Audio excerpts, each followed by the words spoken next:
Hey guys, tonight we're drifting far down the Nile, past the loud tales of pharaohs and temples, into the quieter, earth scented world of ancient Nubia. You won't be scaling pyramids or decoding scrolls. No, tonight you're learning how to make a house out of mud, how to bless it with herbs, and how to sleep in its shade while cicadas sing. It's slow, sun warmed history, and yes, there's perfumed clay involved. Spoiler, you probably wouldn't survive a week in this climate without learning how to cool your soul and seal your walls with lavender. So, before you get comfortable, take a moment to like the video and subscribe, but only if you genuinely enjoy what I do here. And feel free to comment your location and what time you re-listening. I love seeing how far this sleepy little history club reaches. Now, dim the lights, maybe turn on a fan for that soft background hum, and let's ease into tonight's journey together.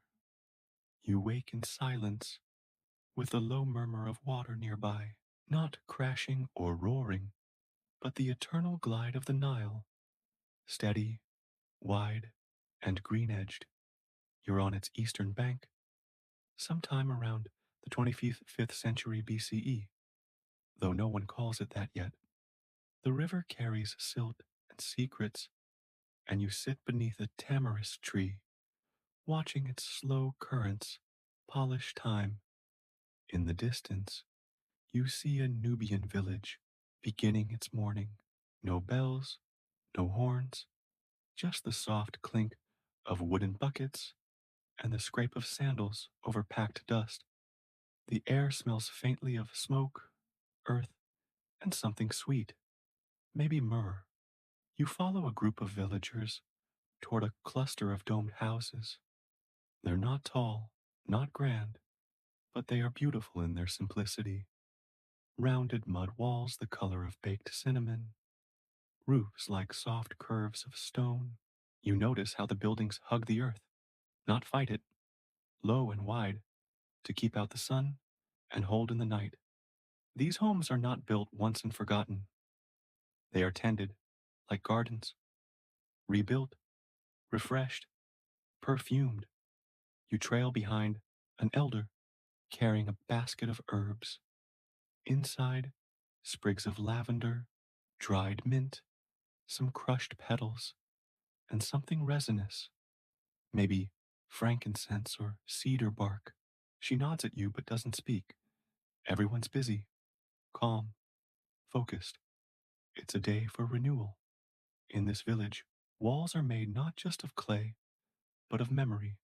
The mud comes from the riverbank, rich and dark. It's mixed with sand, straw, sometimes even ash, but always, with something fragrant, not just to smell nice, but to protect, to bless, to ward off insects, spirits, and heat.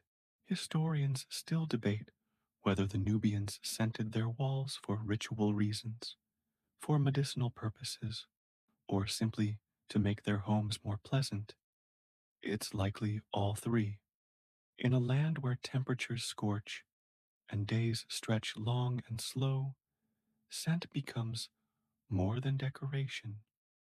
It becomes structure. You watch as children gather water from a channel, careful not to spill. The adults add herbs directly to the buckets. The water turns golden, murky with crushed blossoms and roots. Then the mixing begins. The earth here is sacred, not in a ceremonial way, but in a lived one. It is touched daily, shaped and reshaped. The village breathes through it. You walk carefully across the courtyard, the ground beneath you warm but soft, like a held breath. A breeze kicks up, stirring the dust into small swirls. Someone laughs. A dog barks, and behind it all, the low, contented hum of a people in rhythm with their surroundings. You step inside one of the homes. No doors, just a woven reed curtain. Inside, it's cool, startlingly so. The air feels different, calmer, tinged with mint and wet clay. There are no windows, only small openings near the ceiling that catch the breeze and coax it downward. Light filters in like smoke. In a corner, a mat woven from palm fronds. In another, a small altar, just a dish of salt and a feather. The wall is painted with swirling lines, ochre and faded blue. You trace them with your eyes, but don't understand them. They're not for you. Not yet. You sit on the floor. It's smooth, packed hard, cool to the touch. You lean back against the wall. It smells like time and soil, and slowly you begin to understand. This house is not a building. It's a body. It breathes. It listens. It holds its people. Gently, outside, the village moves with the sun. Soon, they'll begin the ritual of wall smoothing, adding a fresh layer of perfumed mud to every surface. You'll be invited to help. You'll learn to mix, to press, to sing while you work. But for now, you just rest. Let the earth hold you. Let the scent of herbs carry your thoughts away. Let the Nile whisper its endless lullaby. The sun climbs slowly over the palms, washing the village in soft gold. You wake not to alarms, but to the gentle rhythm of bare feet padding over dirt, of clay bowls clinking, of soft humming somewhere in the garden. The day is beginning in its own unhurried way. You stretch, step out of the house, and feel the morning warmth settling into your skin like a shawl. The scent of smoke is still in the air, mixed now with something sweet, clove, perhaps, or dried orange peel. Someone nearby is boiling herbs in a wide clay pot, preparing the first batch of perfumed water. Today, the task is sacred, reapplying the mud. You walk to the gathering place, a wide, dusty yard near the river's edge, where the women and children have begun to prepare the mixture. It's not done in silence nor in haste. The mood is light, the air full of chatter and songs half sung under breath. There's laughter, but also a sense of ritual in every movement.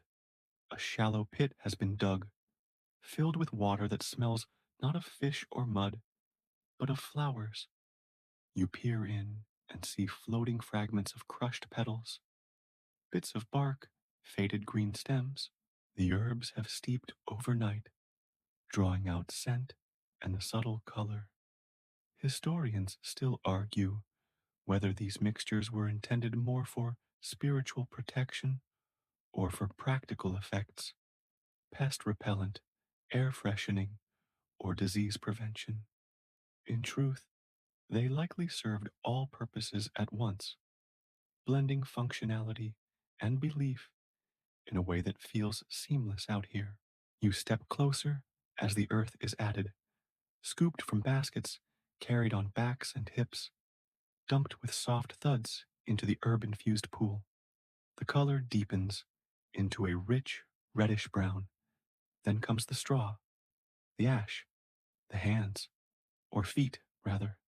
The mixing is done not with tools, but with movement. Two children leap into the pit, shrieking with delight, and begin to stomp the mixture with bare, rhythmic feet. The older women join them, slower, but deliberate. It's not just mixing, it's music. Slap, squish, press, shift. The clay thickens, darkens, begins to breathe. You're handed a small handful of dried rosemary and told to scatter it in. You do, and a cloud of scent rises. Sharp, woody, familiar. The air itself seems to wake up. The entire village moves in this cadence. Someone brings out flat wooden boards. Others lay linen cloths beside the pit, ready to transport the mud. It's not chaotic, it's layered, like a song you don't know the words to, but still understand the rhythm. You're given a board of your own. The mud is heavier than it looks, but pliable.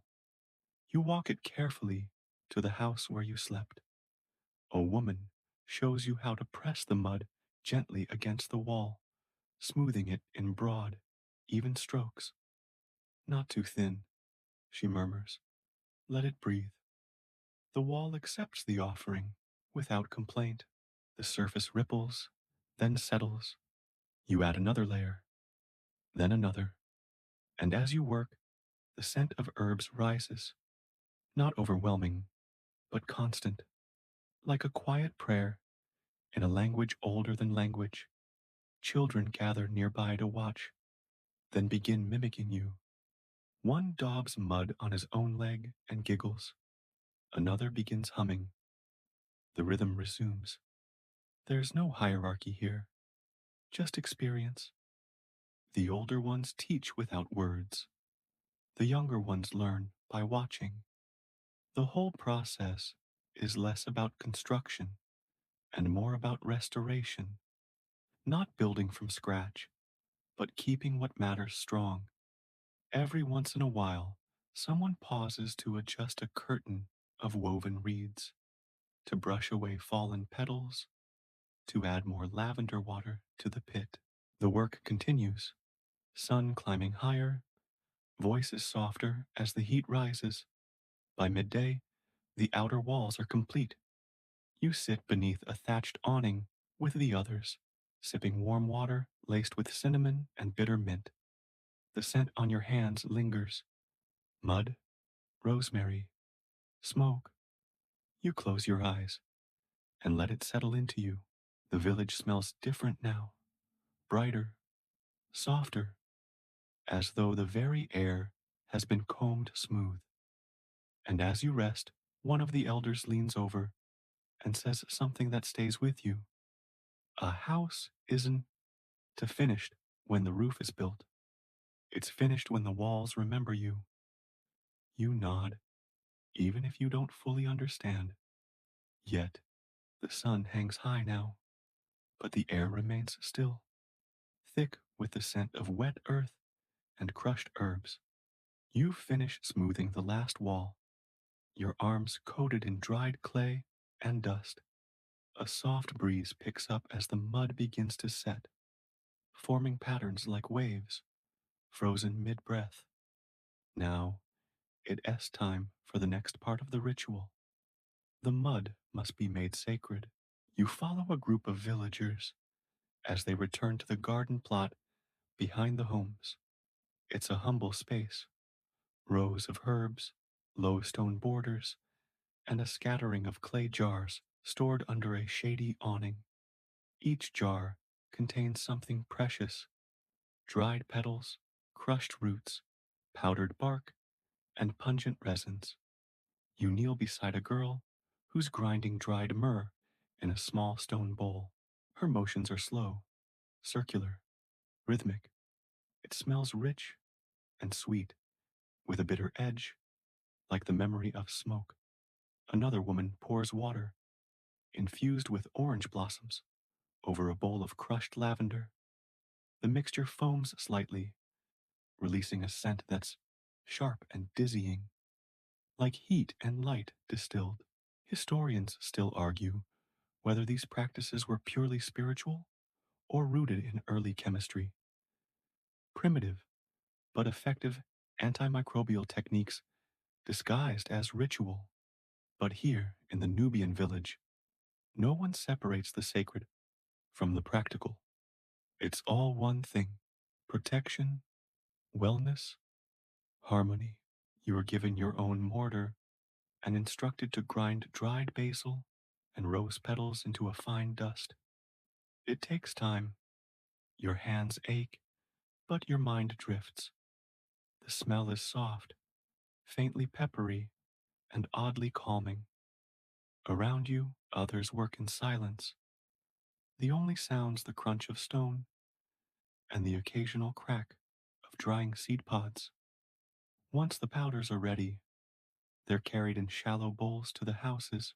You watch as the elder woman sprinkles them along the outer base of each wall, whispering something under her breath. It's not a spell, not exactly, more like a reminder, a blessing for the clay. Inside, the ritual deepens. Bowls of scented oil, frankincense, and sesame are warmed gently near the hearth, then brushed in slow, spiral strokes onto the inner walls. Not for shine, for memory. The oil seals the scent, binds the earth. The entire room smells now like a garden buried in summer. You help with a doorway, rubbing crushed mint and cedar into the wooden frame using a cloth dipped in honey water. This keeps the spirits out, someone says, and the sleep in. You nod. The logic feels sound. At the center of each house, a small dish of crushed herbs and salt is placed. It's not for cooking, it's a kind of anchor. You feel it in the air, the way sound softens in the room now, the way even your breath feels slower, steadier. In one home, someone begins to hum, not loudly, just a quiet, rising tone that curls through the space like smoke. Others join in, wordless and warm.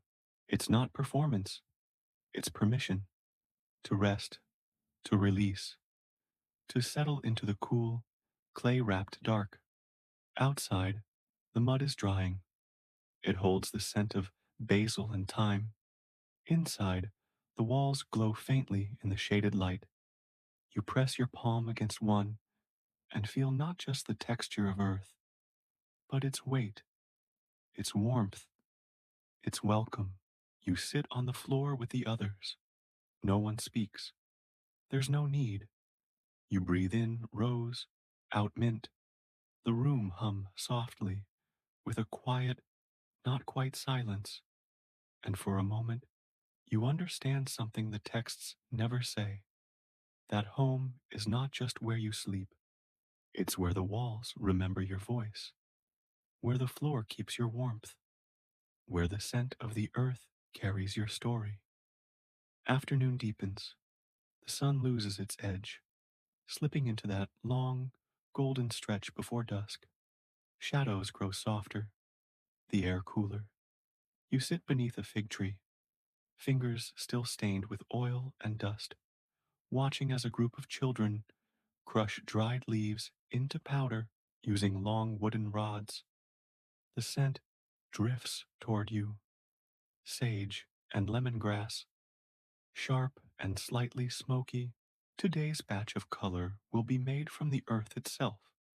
You join them as they prepare the pigments, minerals gathered from the red cliffs nearby, bits of crushed brick, charcoal, and even dried flower petals. One girl explains, without looking up, that the red comes from ochre, the white from chalk, the black from burnt date pits.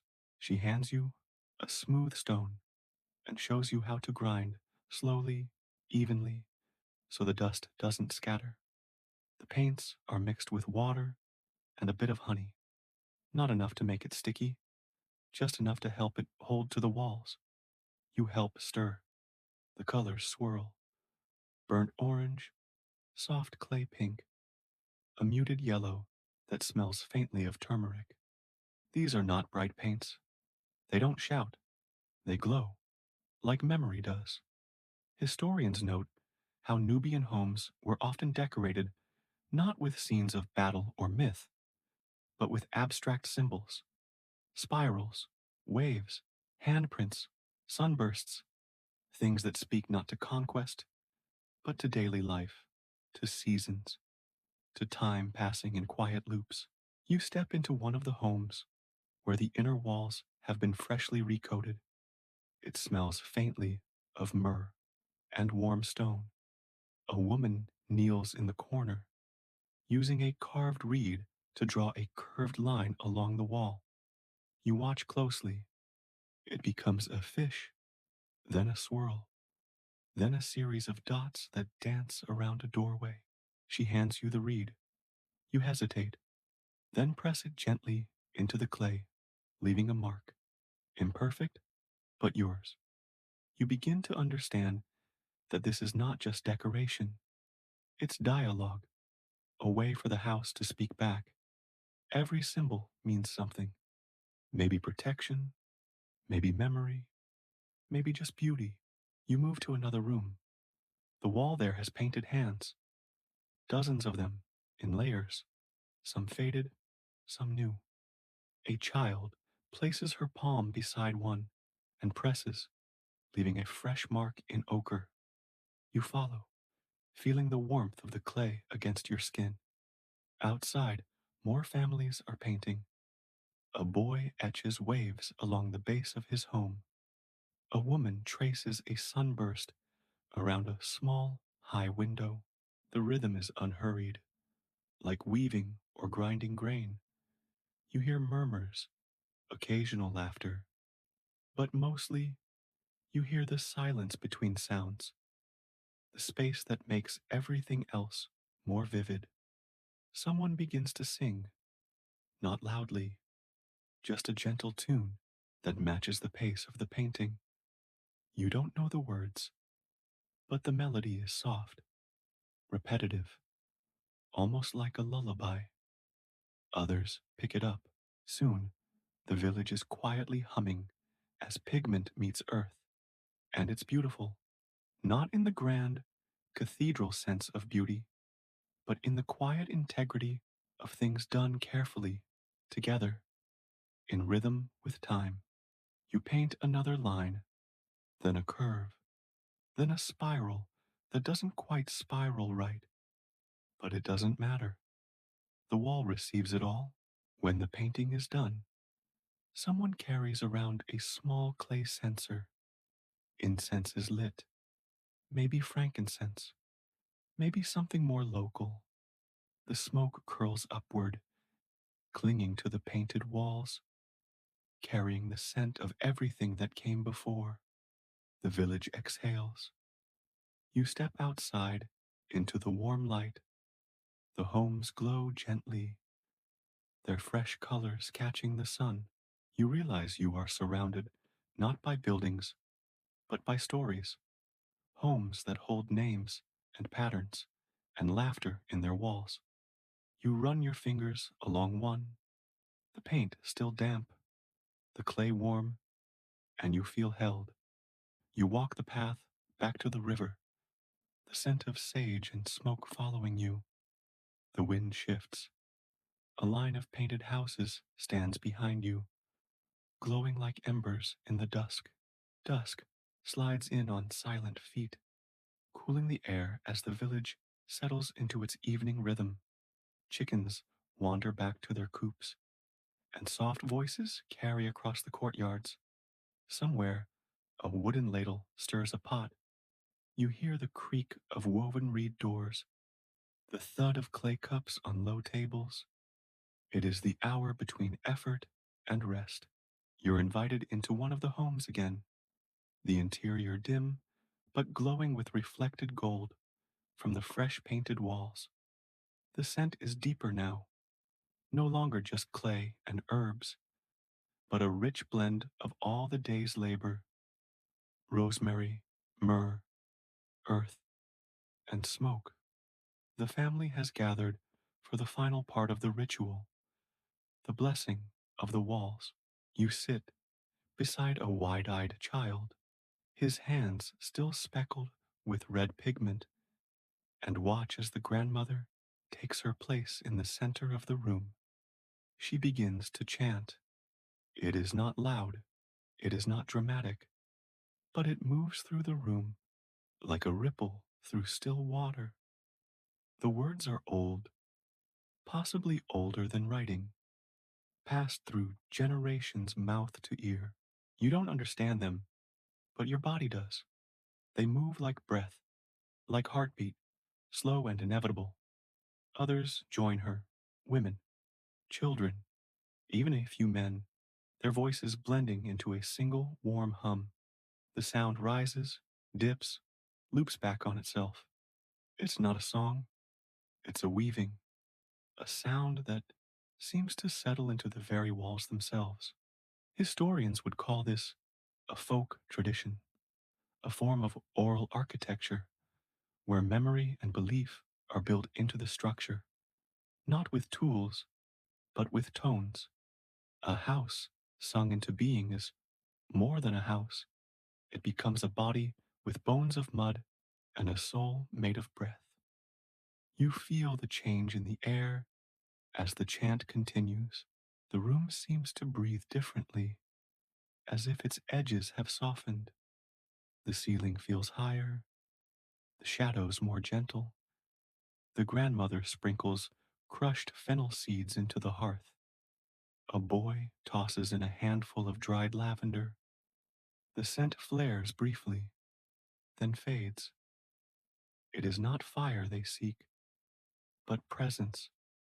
Fragrance and sound are their tools of consecration. You are handed a small dish of honeyed water and a reed.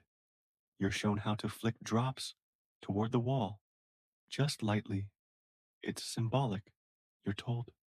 A sweetness offered to the house to encourage peaceful dreams and cooperative spirits. The ritual winds down. The chant tapers into humming, the humming into silence. No one claps.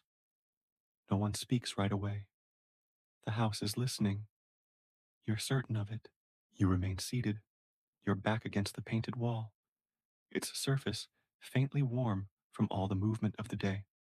Someone hands you a cup of warm liquid, hibiscus and cinnamon, sweet and tart. You sip slowly. The child beside you leans against your arm, already half asleep. Outside, night has fully arrived. The stars have begun to appear in clusters over the dark curve of the river.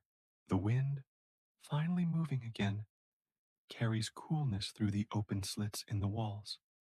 It smells like baked earth, crushed mint, and the distant Nile. And still, the house holds its silence, not empty silence, full silence, the kind that follows something important, the kind that lets you rest. You stretch out on a palm mat, the floor cool beneath you. The scent of the perfumed mud rises around you like a blanket. You close your eyes. Someone blows out the oil lamp. The walls are dark now, but still present, still warm, still watching. And as sleep edges in, you think, not in words, but in feeling, that you have never been inside something so alive. The sky before sunrise is a deep violet wash, still clinging to stars that refuse to leave just yet. You wake slowly, your cheek pressed to the smooth floor, the scent of lavender and clay rising faintly around you. There is no bell, no rooster, only the low rustle of a reed curtain as the elder woman slips quietly into the courtyard to light the first fire. You stretch and sit up. Your muscles ache a little from the previous day's work, pressing, painting, grinding, blessing. But the ache is soft, familiar. Outside, the breeze stirs the perfumed walls, lifting scent into motion once again. The clay is dry now, fully set, its hue deeper than yesterday, like cinnamon baked under sun. The village begins to stir. One by one, doorways release sleepy bodies into the cool air. Some carry baskets, others carry silence. You follow the slow procession toward the river's edge, where the washing stones gleam in the morning haze. Even this part of the day feels like ritual. Women rinse cloths and fingers in silence. Children collect water in small jars. The river itself offers no commentary. It just moves, as always. Today's task is smaller: maintenance, refinement. You learn quickly that mud homes are never finished. Not really. They're always in process.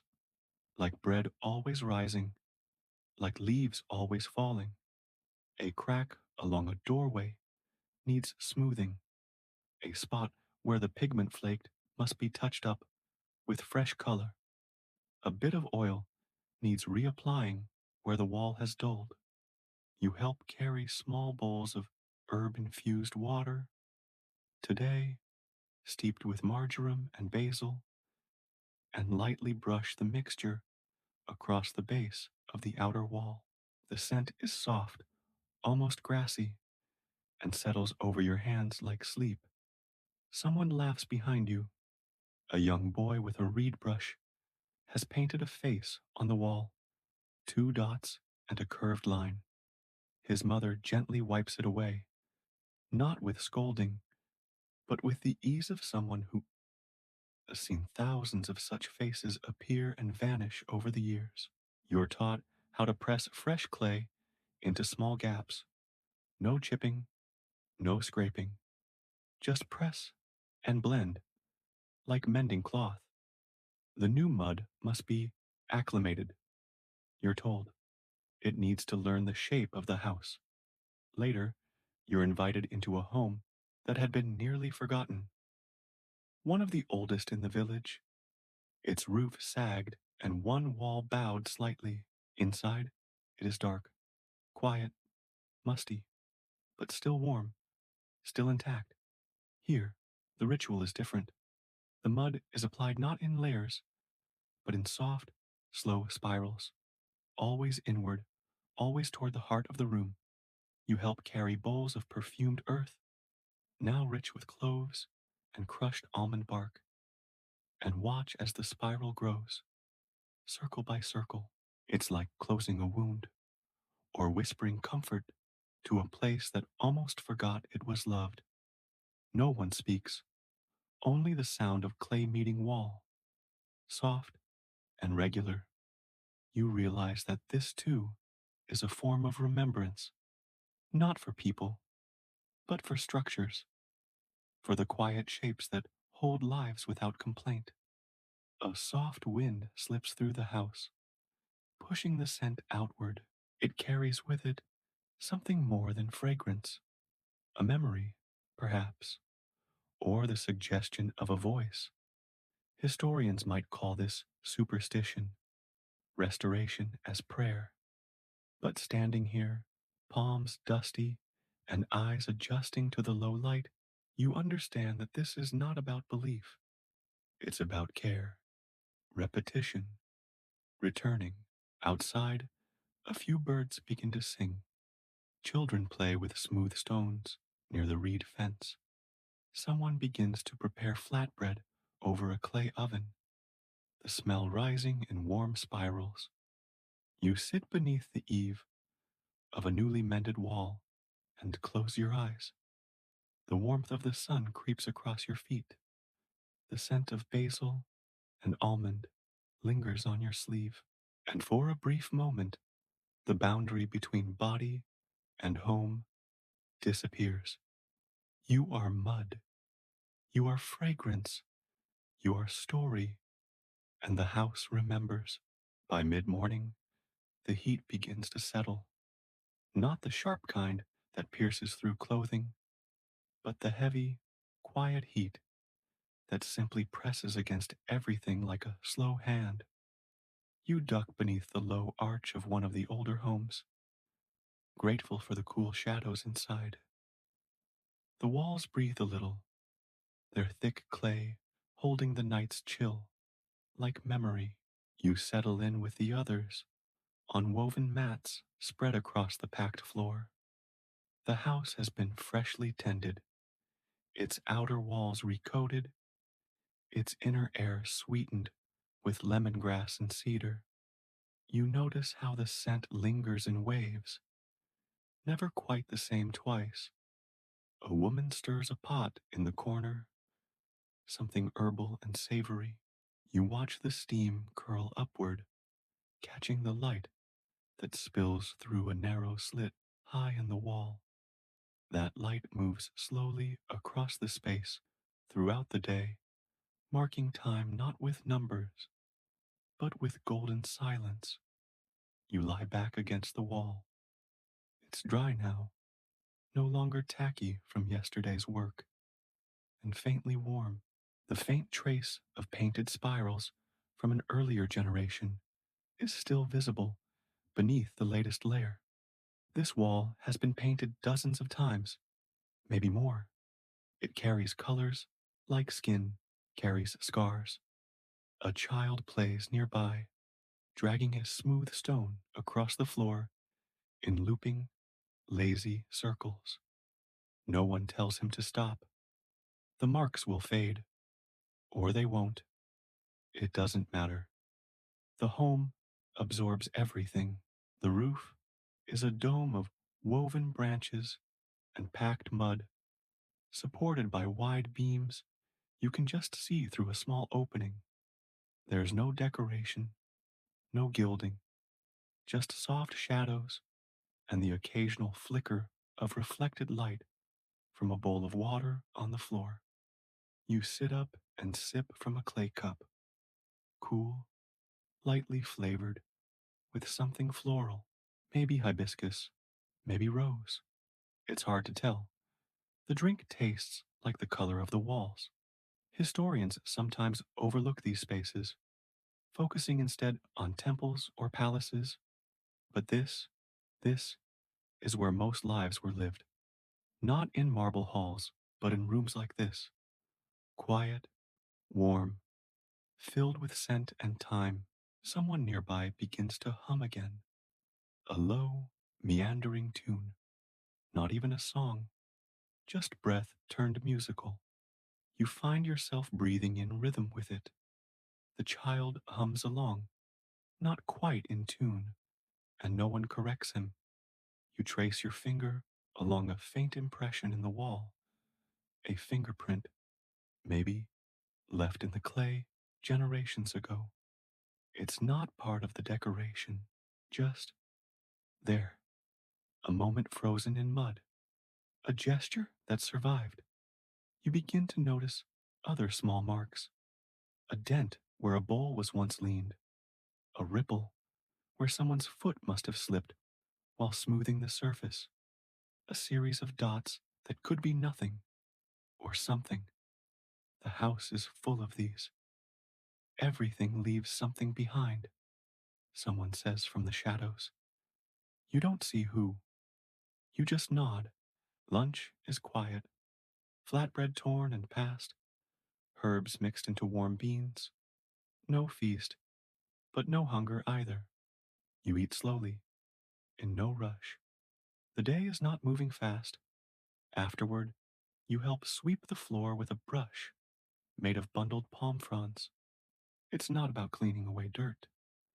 It's about tending the space, letting the air move again, letting the home know it's loved. The sun creeps higher.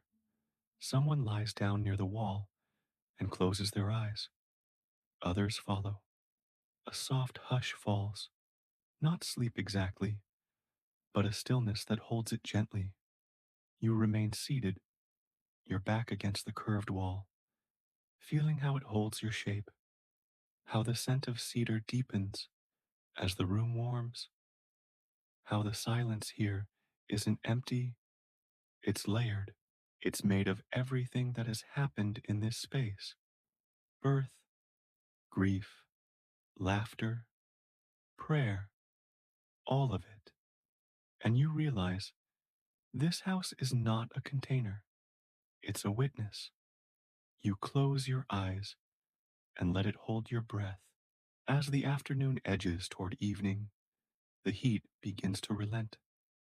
The light inside the house softens, its angle shifting low and golden, brushing the inner walls with long shadows. Outside, you hear movement, buckets being carried, low voices murmuring near the water jars, the clink of clay lids being lifted. You rise, stretch slowly, and step out into the courtyard. The light here is different now, amber tinted, almost honeyed. The breeze carries dust, but also a deep sense of ease. The village is quieter than before, but not idle. This is the hour of tending small things. You see a woman sewing by a doorway, a man scraping dry mud from a water channel with the end of a flat stick, a group of older children collecting herbs in baskets. You follow the scent to the outer edge of the homes, where the herbs are laid out to dry. Slender stalks of rosemary, pale purple clumps of lavender, thin curling leaves of sage, all spread carefully on reed mats. You crouch and run your fingers gently through the lavender. It releases its fragrance eagerly. Tonight, you're told, the rooftops will be used. You hadn't really thought of the rooftops as rooms, but of course they are. These flat topped, gently domed structures serve not just as shelter from sun, but as evening sanctuaries. When the day's heat lingers in the earth, the roof is where the air first begins to cool. You carry a jug of herb steeped water up the mud brick steps, carefully balanced to avoid spilling a drop.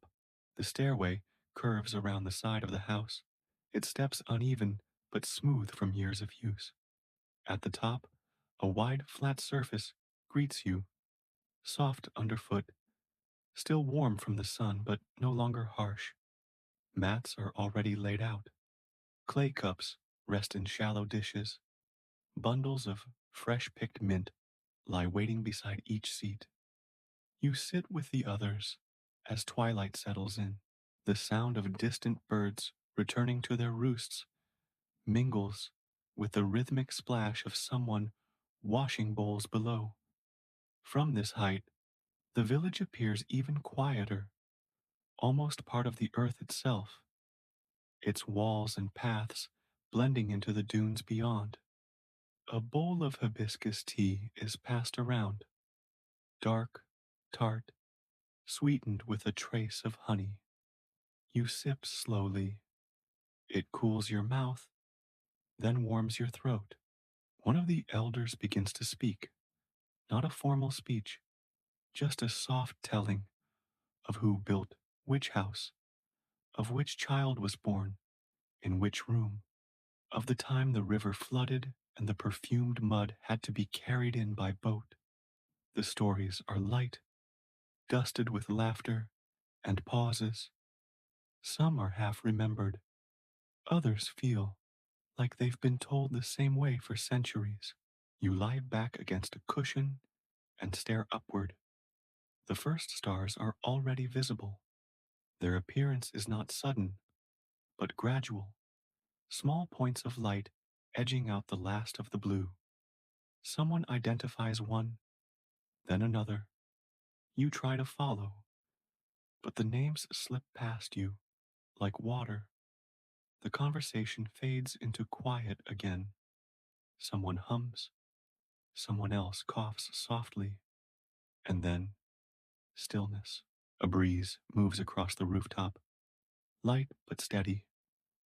It carries the scent of the day's herbs, the faint trace of smoke from a cook fire, and something more ancient. Dust, perhaps, or time. Historians often speak of ancient Nubia in terms of trade routes and conquest, of shifting kingdoms and border lines. But here, now, under these stars, it's clear that history is not always made by the powerful. Sometimes it's made by repetition, by evenings like this, by herbs dried in sun and walls perfumed for sleep. You lie on your side, eyes heavy. The stars continue their slow work overhead, and the rooftop, like the house below, holds your warmth without asking for anything in return. The cool of night has fully arrived. You are not sure when you fell asleep, somewhere between the last sip of hibiscus tea and the fourth star being named. But now, you wake to the sound of distant thunder, not loud, not near, just the low, rolling kind that wraps the horizon like a slow drum beat. A rare thing in this part of the world. Rain. You sit up slowly. Around you, others are already stirring, not with fear, but with purpose. There's movement down below. People retrieving baskets, lifting mats, carrying drying herbs back inside. The air smells sharper, electric, touched with something metallic and green. You help carry the last bundles of mint down the winding stairs.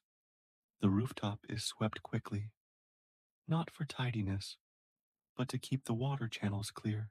These homes are prepared for this. Every rooftop has a slight slope, guiding the water toward storage jars and small catch basins tucked near the corners. Inside, the mood is calm. Doors are left open, not closed. Rain is a gift, not an intrusion. You sit by the doorway, watching the clouds drift in. The first drops hit the ground like slow punctuation, then more, then many. It's not a storm, not yet, just a steady, rhythmic patter, like fingers drumming on a drum made of dust. The scent is immediate, overwhelming in the most beautiful way. Earth, lavender, clay, and sky. The perfumed walls, rehydrated by the rain, begin to release everything they've absorbed. Days of incense, crushed rosemary, sun warmed basil. The house breathes in, breathes out. The villagers respond without urgency. This is not a time to panic or to flee. It is a time to tend. You're handed a small bundle of patching clay, already softened in a bowl beside the hearth. It smells of cedar and crushed seeds. Cracks that formed during drying will need touching up. You press small pinches of clay into the tiny lines near the window slits, smoothing them gently. The process is meditative. You work in silence, listening to the rain do its part. A few others work beside you. No one speaks. You share a bowl of warm herbal broth between patchings. The walls, once so quiet, now seem alive with sound. Soft tapping, trickling, a low hum of moisture meeting memory. Historians rarely write about this part of village life. The maintenance, the adaptation, the dialogue with weather. But here, it is essential. Rain is not an interruption, it is a collaboration. In one house, a group of women begin to recite something, not quite a prayer, not a chant, just a slow listing of names, of plants, of rivers, a kind of inventory spoken aloud, as if to remind the house of its parts. You lie down again, this time on a mat laid near the back wall. The clay is cool, but not cold, damp, but not wet. The scent of marjoram rises from the wall beside you. You breathe slowly, deeply. The thunder remains distant, polite. Someone brings a small lamp near the center of the room. Its glow flickers across the ceiling, catching on a pattern drawn months ago. A swirling spiral you hadn't noticed before. It shimmers faintly in the damp light. The air grows thicker, not oppressive, just full. Every inhale carries the whole village, its labor, its patience, its scent. You feel your body softening against the mat, your limbs heavy and rooted. You think of the rooftop, now glistening under the rain, of the painted walls, now singing softly in water, of the cracks you filled, the herbs you dried, the chants you didn't understand but felt. And you understand something new, that shelter is not a structure, it's an agreement between body and space, between weather and memory, between now and before. The rain continues, the house listens, and you sleep. The next morning arrives, not with sunlight, but with stillness. The storm has passed. The sky, now pale and brushed with faint clouds, stretches quiet above the village. Puddles shimmer in shallow footprints. The earth is dark and rich, the scent of wet clay still clinging to the air like a lingering lullaby. You step outside. The ground gives gently underfoot, not muddy, but pliant. The walls of the houses gleam faintly where the rain has kissed them, their color deeper, more solemn. The village is quieter than usual this morning, as if everyone is listening to the way the world has changed overnight. The house you slept in smells like sage now, awakened by the rain. You press your palm to the wall as you pass, and it feels cool, damp, solid, not weakened, strengthened. A small group is already gathering at the edge of the courtyard. They carry bowls, brushes, bundles of herbs. Today, they will tend the walls again, not to repair, but to remember. Every rain rewrites the surface. Every drop leaves a trace. You re-handed a reed whisk and a bowl of new pigment, a kind of dusty ochre, made richer with a drop of tamarind paste. The scent is faintly acidic, sharp, almost fruity. You are to redraw a sunburst that washed away in the night. You kneel and begin. The pigment flows easily, the line bold against the clay. A child watches you, then adds a row of dots beside your work. You let her. There is no hierarchy in this kind of creation, just presence. Around you, others are at work. Someone uses fingers to smear pigment in wide arcs above a doorway. Someone else hums as they press small bits of rosemary into a crack like they replanting seeds. The wall will take them. The wall takes everything. You remember the phrase spoken a few days ago? A house is never finished. You feel it now in your bones. The rain was not a problem to be solved, but a guest to be welcomed, a reminder, a teacher. As the morning warms, the scent of the village shifts again, less heavy, more herbal. The rooftops, drying quickly in the breeze, smell of thyme and dust. Someone climbs up with a woven basket to gather petals that fell during the rain. They hum as they work. You are invited to help restack some of the clay jars that were shifted inside during the storm. You carry them two at a time to the shadow of a low awning. Inside each jar is something different: dried leaves, bits of bark, tiny stones that look ordinary but are not. Each item has its role, its time, its scent. The sun climbs higher. Light returns to the courtyards, bouncing off drying reed mats and the rounded shoulders of houses. Children play with sticks in the mud, their laughter soft and aimless. A goat bleats from behind a woven fence. You sit again beneath the fig tree, the one near the well, the one that hasn't moved in 100 years, but has changed more times than anyone can count. The breeze moves its leaves gently, casting shadows that ripple over the clay walls like water, and you realize something simple, something quiet, that these homes are not about walls and roofs. They are about moments, layers, repetition, a thousand soft gestures pressed one over the other like sediment until the space itself becomes memory. Someone offers you a cup of water. You drink. It tastes faintly of rose. The air is warm again, but the clay keeps you cool. You lean back and breathe. Midday arrives slowly, as if it too has learned from the rhythm of the village.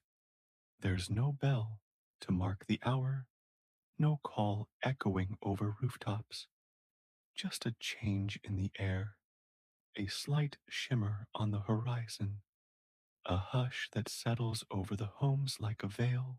You sit in the shadow of a half rebuilt wall, your fingers still dusted with pigment, your knees warm from the sun soaked earth.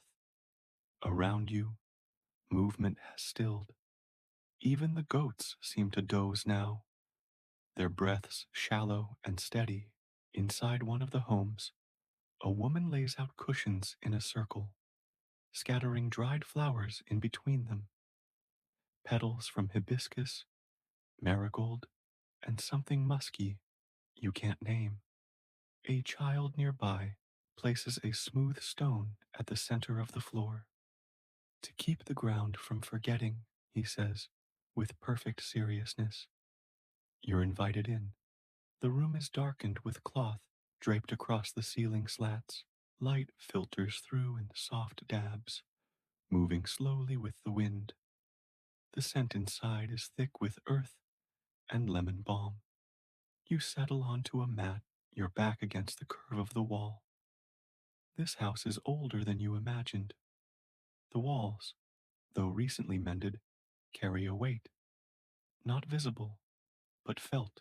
The air itself seems aged, like it has been breathed and rebreathed through generations. You close your eyes and listen. You hear the creak of clay cooling, the distant scrape of a spoon in a bowl, the low rustle of woven cloth. Then a voice begins. It is not storytelling exactly, more like remembering aloud. The elder speaks slowly, pausing often, as if the walls themselves are correcting her or filling in what she forgets.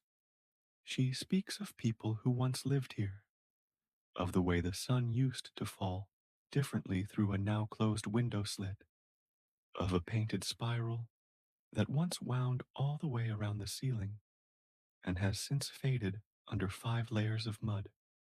You open your eyes and follow her gaze. A faint curve remains, barely visible, and now you see it everywhere. Traces of old patterns, half erased handprints, flecks of a blue pigment so rare it must have come from far away. Historians sometimes refer to such houses as vernacular architecture, but the phrase feels clinical. There is nothing generic here. Each crack, each brush mark, each flower tucked into a wall crevice speaks of specificity, of love, of people who noticed things and marked them with mud. The elder's voice drifts on. She speaks of a child who carved birds into the outer wall using a fishbone, of a pot that broke and was buried beneath the threshold for luck, of a long ago illness that passed through the village, and how the house was wrapped in smoke and prayer until it ended. You glance at the threshold as she speaks. It's simple, just packed earth and a smooth stone, but now it carries new weight, a story hidden in its dust. The air in the room grows still. Someone stirs the petals with a finger, releasing a fresh burst of scent. A breeze shifts the cloth above, casting the shadow of leaves onto the floor like drifting feathers. You feel your body grow heavier, not with exhaustion, but with absorption. The way clay absorbs heat, how walls absorb voices. You are being taken in. The elder stops speaking. No one rushes to fill the silence. It hangs there, gentle and full, a final sentence without a period. And then, slowly, people rise. The petals are swept into a shallow dish. The stones are returned to a corner. You help fold the cloth that had covered the ceiling. When you step outside again, the sun has lowered, casting long shadows across the paths. You pause at the doorway, press your hand to the outer wall. The warmth there is different now, less sun, more story. And as you walk back toward the fig tree, you find yourself whispering, not loudly, just under your breath, a detail from the elder's tale, the one about the pot buried under the threshold. And somehow the air seems to hold it. Late afternoon stretches long across the village. The light now turns everything a golden bronze. Walls, pathways, even the thin dust in the air seems gilded. You walk slowly toward the edge of the settlement, where the homes are more spread out, a little older, some crumbling gently back into the earth. One in particular draws your attention. It's half collapsed, its roof sunken, its doorway askew. Plants have taken root along its base. Wild thyme, a few tall grasses, and what might be a struggling fig sapling. No one has lived here in years, you're told, but no one speaks of it as abandoned, only resting. You approach quietly, almost shyly. The house looks fragile, but not ruined. Its walls, though faded and chipped, still hold lines of old pigment, marks that once told a story. You step inside, ducking under a low arch, and are met by cool air and the faint scent of dry herbs and dust. Everything inside is coated with a thin layer of time. Bits of broken pottery lie half buried in the packed dirt. The remnants of a hearth still sit in the corner, blackened from use, though cold now for many seasons.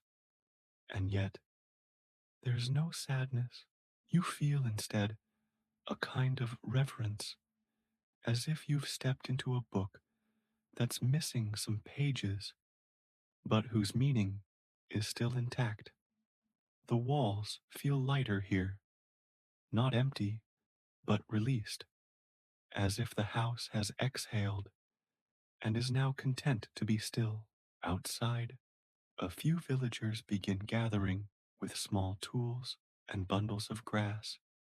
Today, they will help the house return to the earth, not by tearing it down, not by clearing it away, but by easing it. This, too, is a ritual.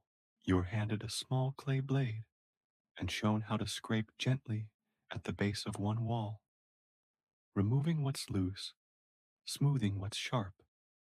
Others dust old symbols with river water, letting the pigment run and rejoin the soil. It's not erasure, it's dissolving, returning. A boy scatters dried mint and lavender into the corners.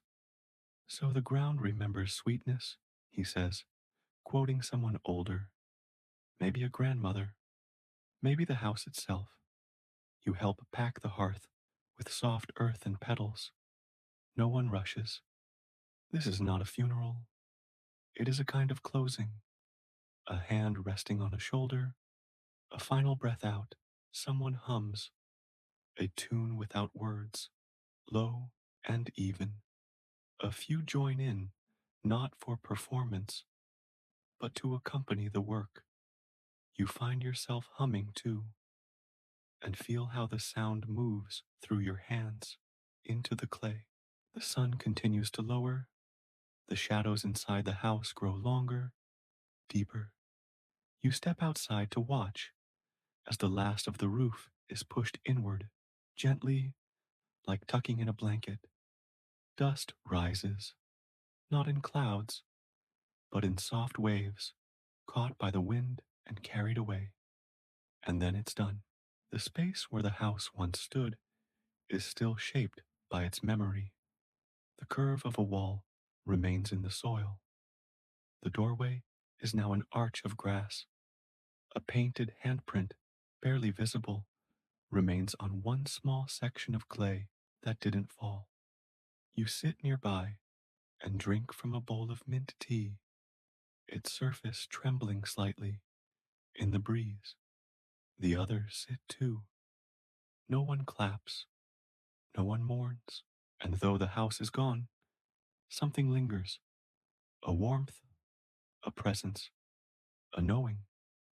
Historians might call this a collapse, but here it is a return. The house has gone back to where it began, carrying stories with it into the roots of time and the breath of clay. You watch the wind move across the open space, and you know this: nothing is ever truly lost when it is remembered with care. The evening returns like a familiar friend. The sky, now bruised with purple and streaks of rose, hovers low over the village rooftops. You walk slowly, barefoot on the packed earth path, the soles of your feet familiar now with every dip, every small stone. You pass by homes whose walls you helped tend, still damp in places from the morning mist and yesterday's rain. Their scent lingers, muted now, more subtle than before, like perfume that clings to memory. You follow the sound of voices toward the center of the village, where a fire is being coaxed to life. It's small, carefully built, more for company than for heat.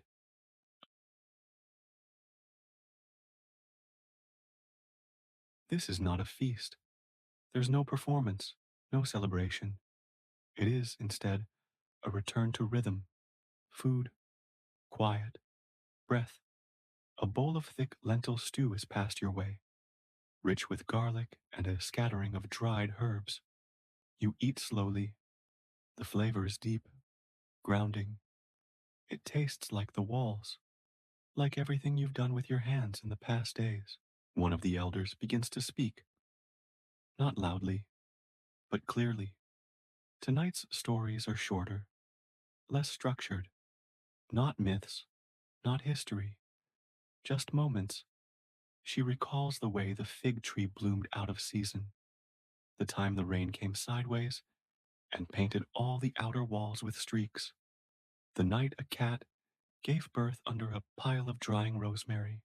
You listen, head resting against your knee, eyelids growing heavier with each passing detail. Around you, others settle into similar shapes. Some lie flat, some curl gently around sleeping children. The fire crackles softly, like someone breathing in their sleep. A small girl reaches into a bowl and scatters a handful of crushed basil onto the flames. The scent lifts immediately, carried outward into the dark. A final offering for the day.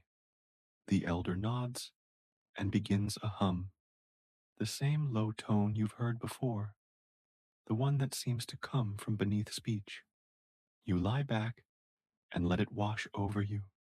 The stars appear again, as they always do, but tonight they seem softer, dimmed slightly by the rising haze. The moon is only a sliver, enough to light the edges of the roofs, but not enough to interrupt the darkness.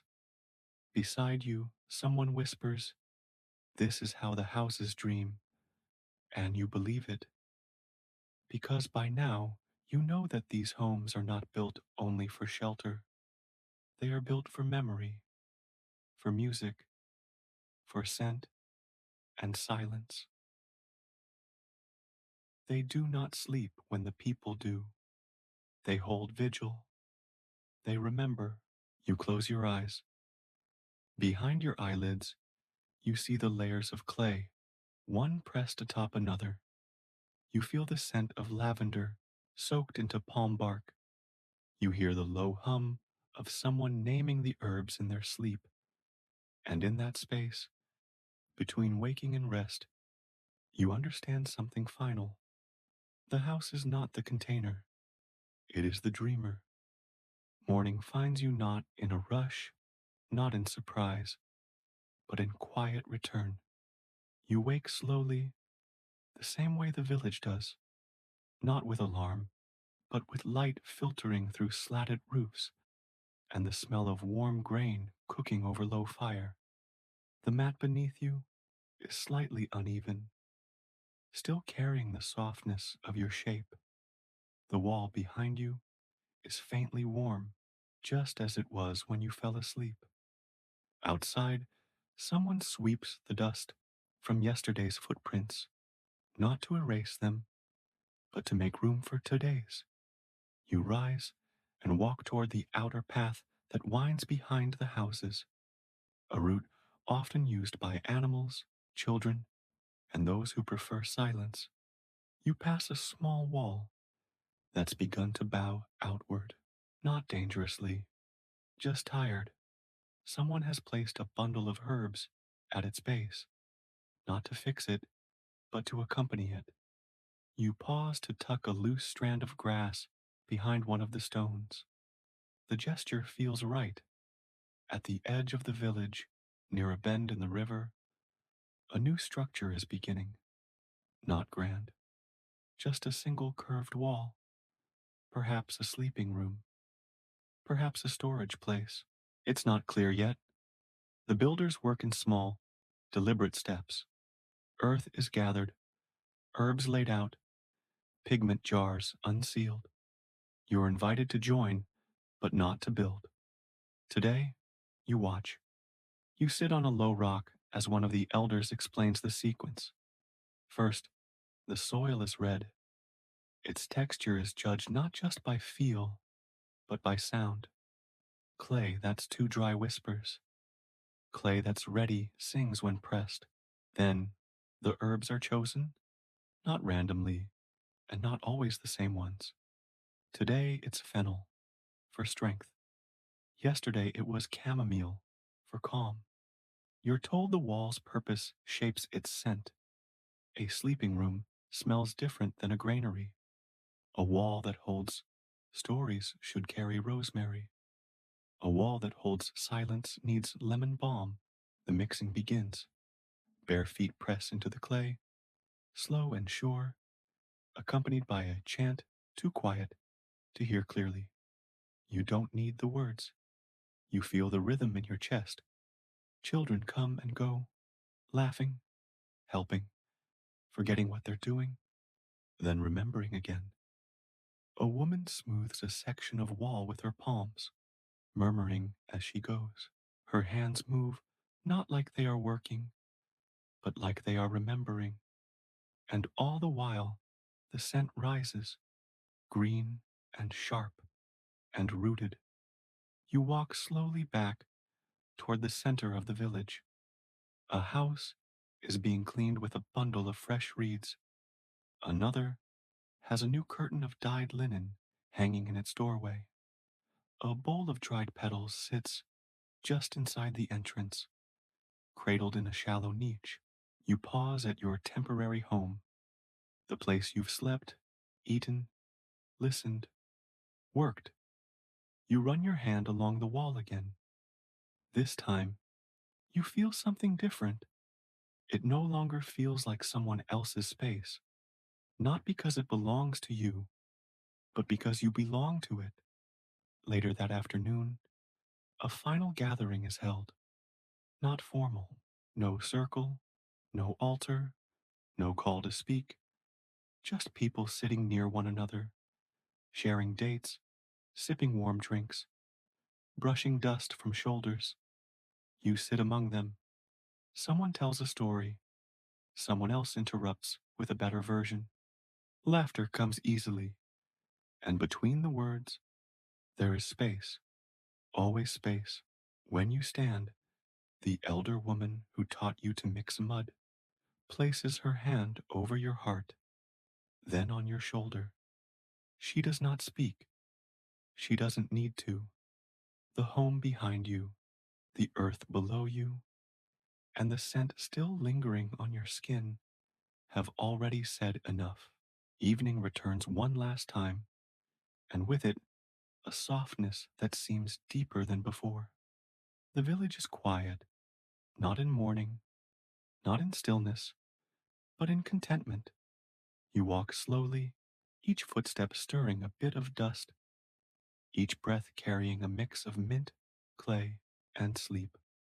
The rooftops hold their warmth, and the homes now seem smaller, gentler. You've learned their shapes, their scents, their silences. You've touched their walls, and they've touched you back. Tonight, you don't go to the fire. You don't sit in a circle. You walk instead to the edge of the village, near the house that was eased into the earth days ago. It's barely visible now, just a soft mound of soil ringed by time and footprints. You kneel, not to pray, not to dig, just to listen. The wind moves past you, carrying night with it. You close your eyes. You feel the memory of the painted spirals, the dry petals, the chant rising into the rafters, the quiet weight of walls that know your name. Behind you, a door opens, then closes. A reed curtain rustles. A pot settles onto a clay stove.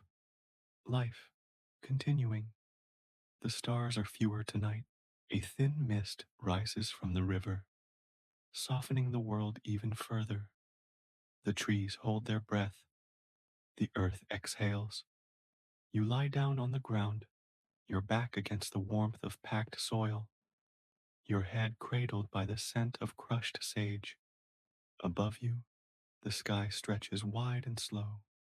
Below you, the earth holds centuries, and the house, all of them really, sing a silent lullaby, the chant without words, the rhythm of patience, the heartbeat of mud, and you sleep. Wind down, 300 words. The story fades now, like dusk slipping into true night. You lie still, surrounded by silence that's not empty, but full, full of the day's work, of laughter shared over painted walls, of footsteps pressed into warm soil, of fragrant herbs folded into the breath of sleeping homes. The clay no longer smells of labor, it smells of memory. The stars shift overhead, slow and soft, blinking through the last ribbons of cloud. Far off, a fig leaf flutters. A goat sighs in its sleep. A wall settles deeper into its foundation. You feel your own breath mirror that stillness. Each inhale carries rosemary. Each exhale carries dust. Your hands are clean now, but they remember the weight of wet earth, the heat of sun-dried pigment, the brush of lavender oil along a cracked threshold. These things stay with you, even when the story ends, because stories like this don't close with battles, or kings or endings. They close with softness, with walls still standing, with homes that breathe, and with sleep. So rest now. Let your thoughts scatter like petals across a quiet floor. Let your heart beat slow until it matches the hum of herb-dressed rooftops. Let your body drift like clay into cool hands and sleep, because the house will remember, and it will be here when you wake.